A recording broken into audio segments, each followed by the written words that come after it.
Bismillahirrahmanirrahim. Assalamualaikum warahmatullahi wabarakatuh. Para pembelajar yang salih, cerdas, dan mulia, bersyukur kepada Allah Subhanahu wa Ta'ala. Pada hari ini kita dapat bertemu kembali, berjumpa kembali di ruang virtual dalam kegiatan taklim online Jumat.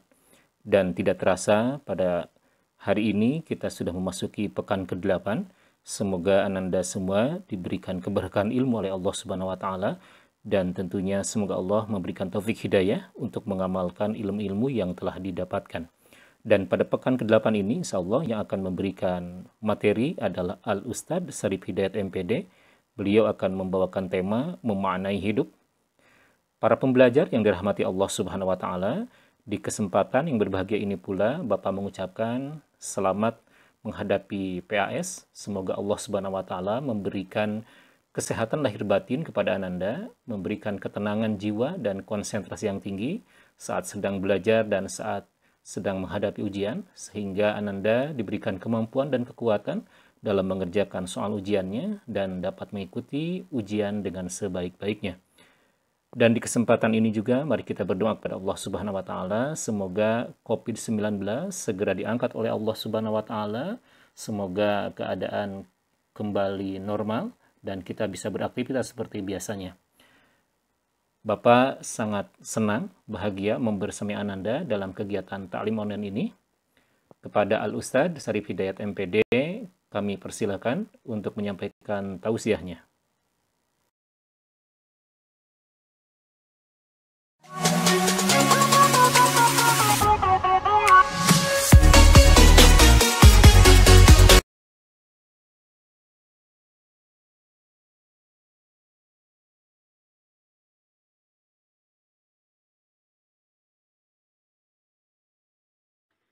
Bismillahirrahmanirrahim. Assalamualaikum warahmatullahi wabarakatuh. Alhamdulillahilladzi adhaba alaina bin ni'matil imani wal islam. Asyhadu an la ilaha illallah wa asyhadu anna Muhammadar Rasulullah. Allahumma shalli ala sayyidina Muhammad wa ala ali sayyidina Muhammad. Amma ba'du, wa qala Allah Ta'ala fil Qur'anil Karim, a'udzu billahi samii'il 'alim minasyaitonir rajim, wa ma khalaqtul jinna wal insa illa liya'budun. Shadaqallahul 'azim al-ayah.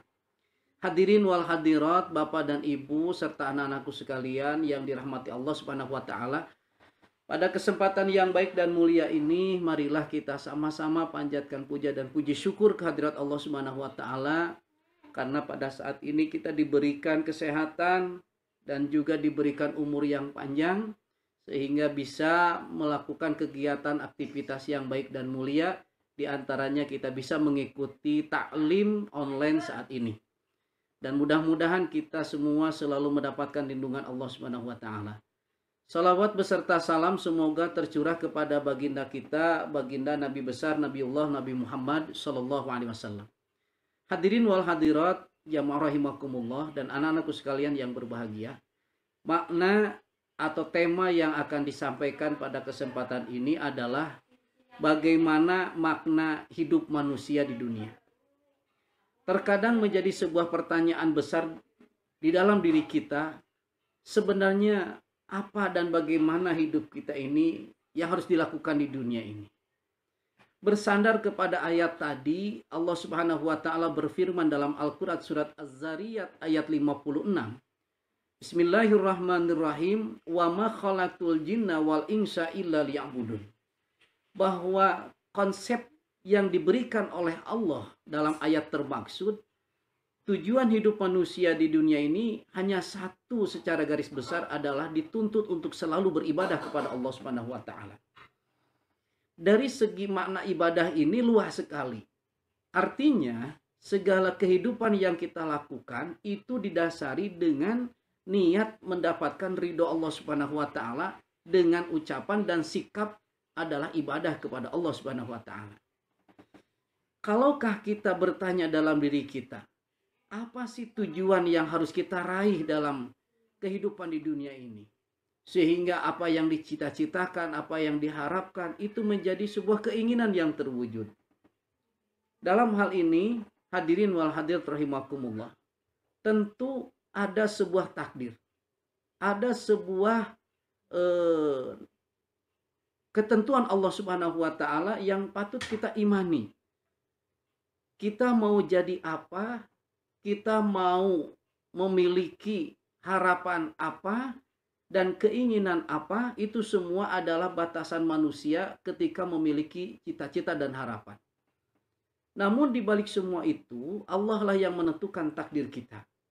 Tapi perlu diingat, prosesi manusia hidup di dunia adalah nilai-nilai ikhtiar. Kalaukah kita berjalan terus berusaha melakukan sebuah aktivitas ibadah dengan dasar ibadah atau dasar mengharapkan ridho Allah, maka disitulah letak yang harus kita lakukan sebagai manusia, tentunya dalam kehidupan di dunia ini. Intinya dalam pembahasan ini adalah bagaimana kita melangkah kaki ini dibarengi dengan niat dan segala harapan ini semuanya pada landasan dan dasar-dasar keimanan, yakni Al-Quran dan hadis. Dalam hidup dan kehidupan itu kita bisa melihat dan juga menyaksikan adanya takdir Allah Subhanahu wa taala. Ada kiranya yang disebut dengan takdir mu'allaq, ada juga takdir mubrom. Manusia dalam menyikapi kedua takdir ini tidak bisa diukur dengan akal. Karena keterbatasan manusia dalam berpikir, maka diperdalamkan atau diyakini dengan keimanan. Apa itu takdir mu'allaq? Dalam hal ini pengertian secara umum, takdir mu'allaq ini adalah berat atau kaitannya dengan usaha-usaha dan ikhtiar manusia, baik yang dilakukan secara lahiriah maupun batiniah, sehingga terjadilah sebuah keinginan yang terwujud dari cita-cita tersebut. Sebagai contoh, Anda sebagai siswa kelas 12, sebentar lagi kalian akan keluar dari sekolah ini, masuk ke perguruan tinggi dan juga ingin mengharapkan sebuah harapan dan cita-cita. Simpan saja harapan Anda menjadi seorang insinyur pertanian. Dari mulai sejak awal, cita-cita itu kalian tuliskan di kamar. Gariskan dalam harapan dan tujuan. Selama itulah prosesi ikhtiar Anda lakukan.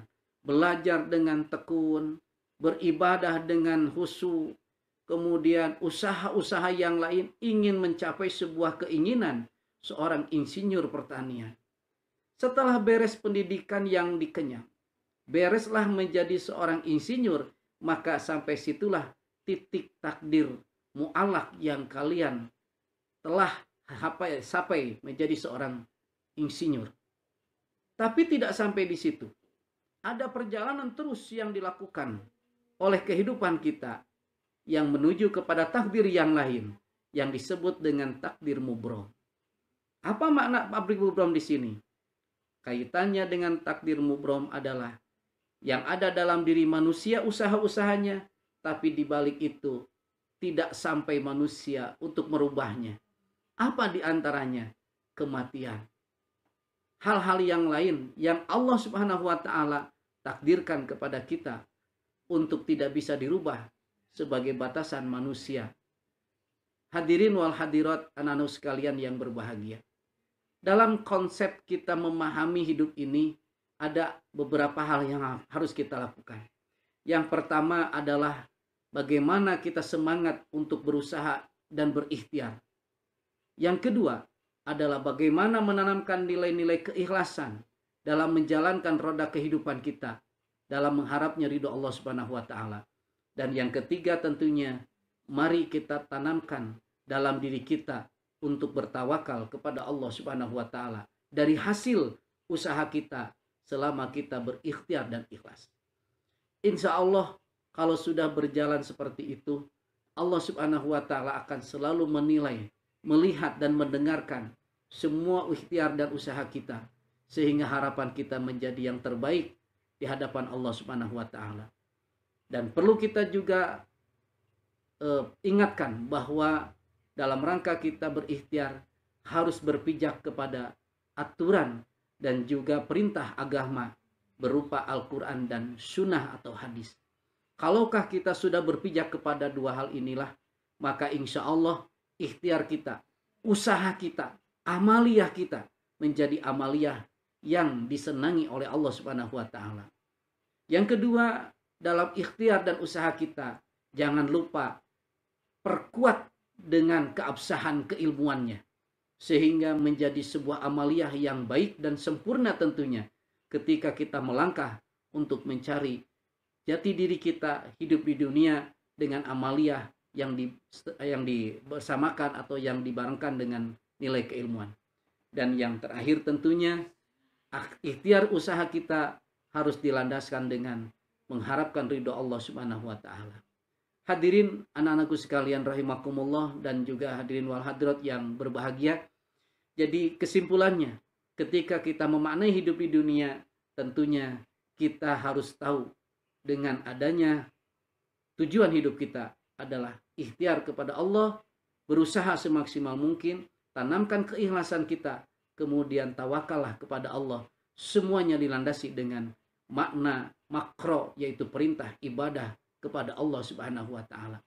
Insya Allah dengan menanamkan sikap ini, semua apa yang kita lakukan betul-betul bermakna dalam hidup ini, dan kita semua menjadi orang-orang yang bersyukur di hadapan Allah Subhanahu wa Ta'ala. Itu saja kiranya taklim online ini, mudah-mudahan ada manfaatnya bagi kita semua.